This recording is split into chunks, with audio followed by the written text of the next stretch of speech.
Dear students, welcome to this session 5 on business ethics. So, what we'll be learning in today's session is the concept of bold ethics. What do we mean by the normative themes like what is consequentialism, non-consequentialism? We'll be learning about the shareholder, stockholder, social contract theory, and how is ethics related to religion. So first of all, let's start off with recapitulation. In our previous lectures, we've learned about what is ethics, why is ethics called as normative science, how is it classified further into consequentialism and non-consequentialism. Before I get started off with today's lecture, I would like to you people to watch this video on consequentialism. I hope you all can see the video now. So what is consequentialism? How has consequentialism been defined? Let's have a closer look at that. So consequentialism, it is an ethical theory that judges whether or not something is right based on its consequences. So over here, how we judge an action to be ethical or unethical, it depends upon what is the effect of that action. So if the effect of that action is good, we call it an ethical action as per consequentialism. And if the effect is bad, then we tend to call it as unethical because the effect of that action is bad. So further down, we see that we over here it is judged just by the consequences. So for instance, most people would agree that lying is wrong because lying, we all know right from the beginning, we've been told that telling someone a lie is a wrong activity, is something that is unethical. But if that lie can save someone's life, then in consequentialism, the effect of that lying, since it is giving rise to a good outcome. Over here, we are saving a person's life because of that lie. Because of that lie, therefore, consequentialism, it says that it is an ethical act. It is the right thing to do, right? So over here, we are just concerned with what is the outcome of a particular act that we do. Right. So there are two examples of consequentialism, that is utilitarianism and hedonism. So utilitarianism, it judges consequences by greatest good for the greatest number standard. Whereas hedonism, on the other hand, says that something is good if the consequences which are produced because of that effect produces pleasure, or if it helps us in avoiding pain. So consequentialism is something sometimes criticized also because at times it becomes really difficult or impossible to know what would be the result of a particular action. In fact, we can say that no one can predict future with certainty. There is going to be some sort of uncertainty, some sort of unsurety about the effect of an event. So how can we say that yes, a particular act, if done under the circumstance, will lead to this kind of a result only? So that is a big question mark. Also, in some situations, consequentialism can lead to decisions that are objectionable, even though the consequences are arguably good. So, over here we see that, there can be instances where the decision that we have taken, the action that we are doing is not very good, but the outcome that it may produce may be very good. So, is it said as per, is it going to be okay as per consequentialism that the decision was wrong in the first place, but since the outcome is coming out to be good, it gets converted into an ethical action?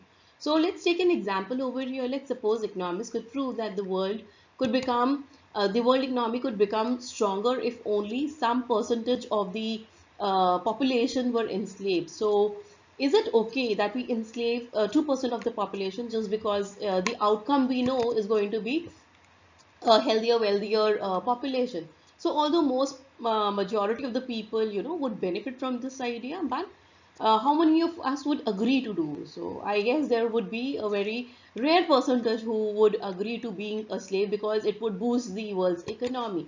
So this is again why consequentialism has been criticized. So when judging the idea solely on its result, as classic consequentialism does, then what is the what is it trying to say? It's trying to say that the ends justify the means, right? Which is purely not correct.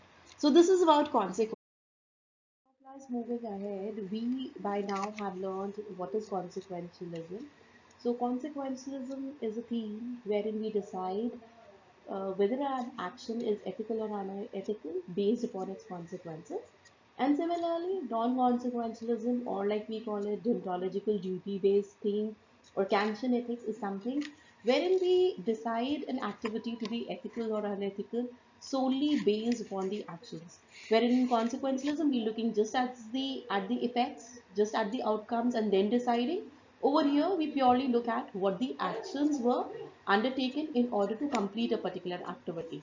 Moving ahead, now we see that consequentialism has been divided into two types: egoism and utilitarianism. Now, let's understand the meaning of egoism here. So, what is egoism? Egoism, it asserts that an action is right.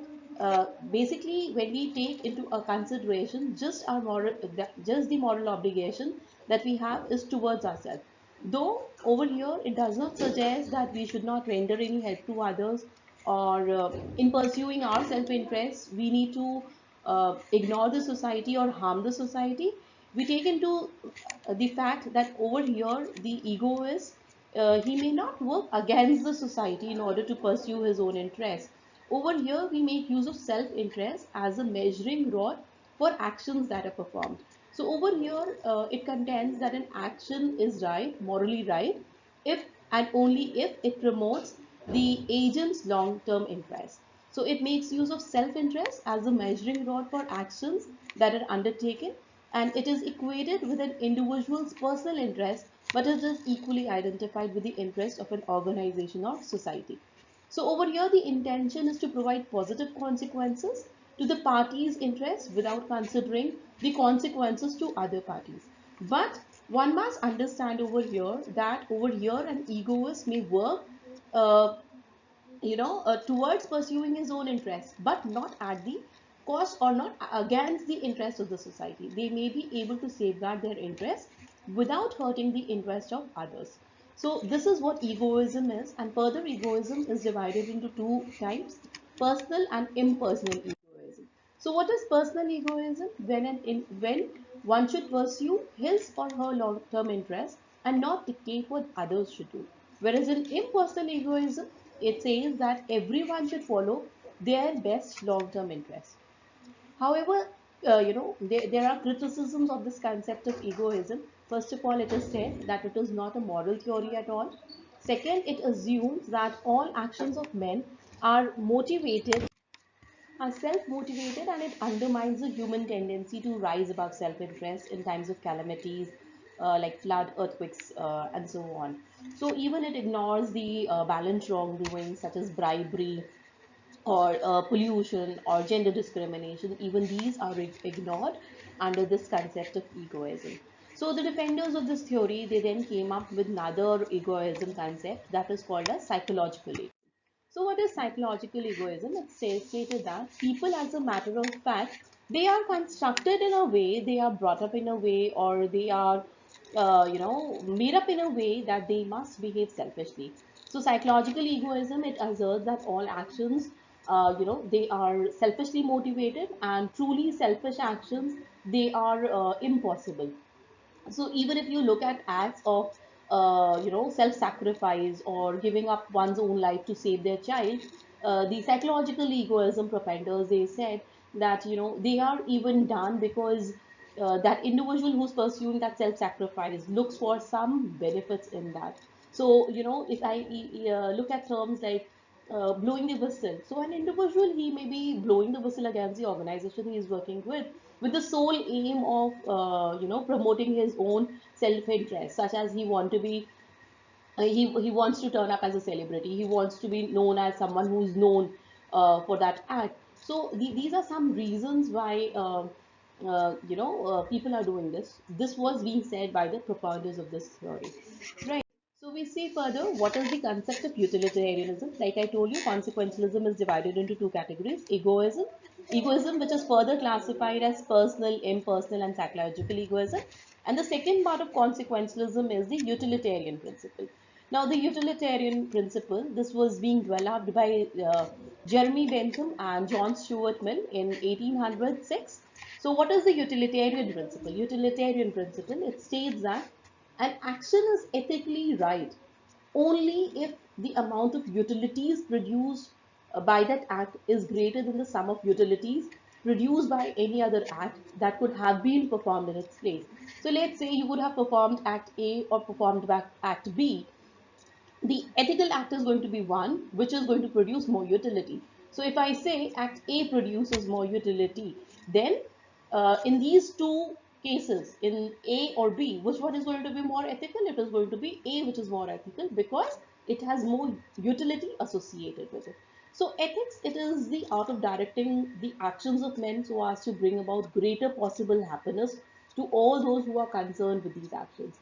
It provides an objective means of resolving conflicts of self-interest with the action of common good. So this theory provides flexible, result-oriented approach to ethical or moral decision making. Now, even this concept of utilitarianism, it was criticized because it was said that the major problem of this concept is that it is very difficult to measure utility. Now, why is it difficult to measure utility? Because utility is going to vary from person to person, from place to place, and from time to time. The second concern that arises, for which this concept of utilitarianism has been criticized is that the interactability to measure that arises while dealing with certain benefits and costs. Example, how can one measure whether the value of life is more or health is more important? Similarly, we lack in the predictability of benefits and costs. There is a lack of clarity in what constitutes benefits and what constitutes the cost. Right. So this is utilitarianism principle. Then we move on to what is the Kantian ethics. What is Kantian ethics? Kantian ethics, first of all, the proponent of this concept was Immanuel Kant, and this theory, it introduces an important humanistic dimension to business ethics, which is to behave in the same way in which one would like to be treated under same circumstances. So you treat others the way in which you would like others to treat you is the main concept which this theory has emphasized upon. It stressed that action must be undertaken for duty's sake and not for some other reason. You should not be concerned about the consequences. You should not be concerned about the utility. Just take into consideration those acts that you would like others to take if you were affected by that act. So over here, this ethics is based on reason alone and not on human nature. Only when we act from duty does our action have a moral worth. So it opined that the imperatives of morality are not hypothetical, but they are categorical. The core idea of this categorical imperative is that an action is right if and only if it will become a universal law of conduct. It means that we must not never perform an action unless we can consistently will that it can be followed by everyone. So for example, like lying, how much good you create out of lying in some situation, it will always be termed as something which is going to be unethical because the very act of lying is morally incorrect. So lying is always going to be wrong over here. So this theory proposes to act in a way in which one would like others to act when faced with the same circumstances. It also proposes that treat other people with respect, with dignity, right? Because that's what we want others to do to us, right? So this is Kanchi. Okay, so now we start off with what are the key takeaways of this lecture. So we've learned about the normative themes. What are the normative themes? What is consequentialism, non-consequentialism? How is consequentialism further classified into egoism and utilitarianism? Then how is egoism converted into personal, impersonal, and psychological? We further learned that non-consequentialism is also known as Kantian ethics or deontological ethics. Then we learned how different religions, they have their own catechisms by which they try to preach ethics in their culture. So these are the questions now I want you to answer, that how might the utilitarian support or oppose the death penalty? What are some significant criticisms of utilitarianism and how does a utilitarian respond to it? Then what is meant by rerum novarum and sukuk? Okay. So these are the references that I used in order to prepare this